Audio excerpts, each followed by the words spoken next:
اور ان کے گنبد نما چھت میں سوراخ بھی پائے جاتے ہیں۔ حمام کی پچھلی جانب 2 تنگ سے مزید راستے ہیں جو سروس مین یا خدام یا جو لوگ حمام کے لیے ایندھن اور دوسری چیزیں سپلائی کرتے وہ اس راستے سے آتے۔ یہ ان 2 راستوں میں سے ایک راستہ ہے۔ سب سے پہلے اس میں ہمیں ایک بہت بڑی بھٹی بنی ہوئی نظر آتی ہے، یہاں آگ جلائی جاتی تھی۔ اس سے آگے آئیں تو یہاں ایک اور بڑی بھٹی نظر آتی ہے۔ اب آگے چلیے تو آپ کو یہاں ایک شکستہ دیوار میں چھوٹی سی ایک ڈکٹ جاتی ہوئی نظر آتی ہے۔ یہاں سے گرم بھاپ جو ہے وہ دوسروں کمروں میں بھیجی جاتی تاکہ کمرے گرم رہیں۔ پھر آگے چل کر دائیں جانب ایک اور انخلاصہ ہے۔ اس جگہ دوسری جانب اس حمام کا بیت الخلاء ہے، اور جتنا فضلہ ہوتا تھا وہ یہاں ایک بڑے سے کنٹینر میں جمع ہوتا اور پھر خدام اس کو اٹھا کے باہر لے جاتے، جبکہ یہاں اور کنٹینر پڑے ہوتے ان کو اٹھا کر یہاں فکس کر دیا جاتا۔ اس کے آگے تقریباً 8 سیڑھیوں کا ایک زینہ ہے جو ہمیں حمام کی اوپر کی سطح تک لے جاتا ہے۔ شاہی حمام کی تمام عمارت بیرونی حصے کو چھوڑ کر جو کہ سرد حمام پہ مشتمل ہے، تمام جو چنائی ہے وہ اینٹوں سے کی گئی ہے۔ اس کے لیے چھوٹی اینٹیں استعمال کی گئی ہیں جن کی تھکنس تقریباً 1 انچ کے برابر ہے، اور اگر آپ غور سے دیکھیں تو ہر 2 اینٹوں کے درمیان بھی اتنا ہی فاصلہ ہے جتنا کہ اینٹ کی بذات خود موٹائی ہے۔ اس کا مطلب یہ ہوا کہ اینٹوں کو جوڑنے کے لیے جو پلاسٹر چونے کے ایری سے تیار کیا گیا ہے اس کی بھی تھکنس یا ضخامت کافی زیادہ تھی۔ عمارات کی پختگی اور ان کی جو ڈیوریبلٹی ہے اس کا تمام دار و مدار اس گارے پر ہی ہے جو چونے اور دیگر مسالہ جات سے تیار کیا گیا۔ شاہی حمام کی جن چھتوں کا ابھی ہم نیچے سے مطالعہ کر رہے تھے، اب چھتوں سے ان کا ایک ڈفرینٹ منظر آپ کو نظر آ رہا ہے۔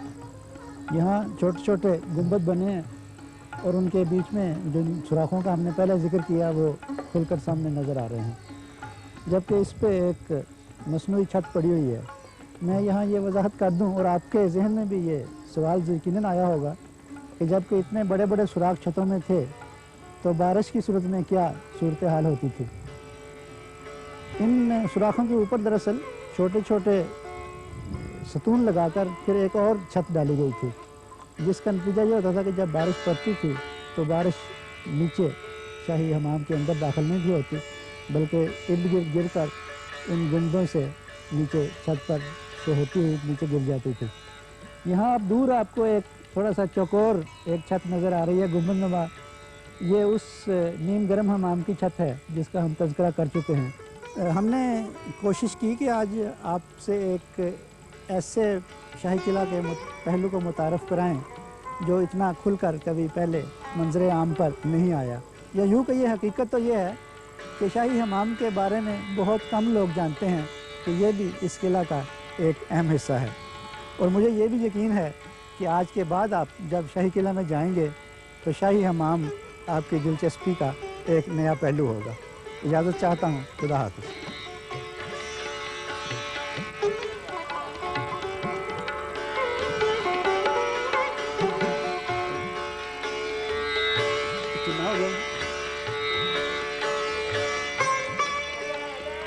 انسرشن لا دیں۔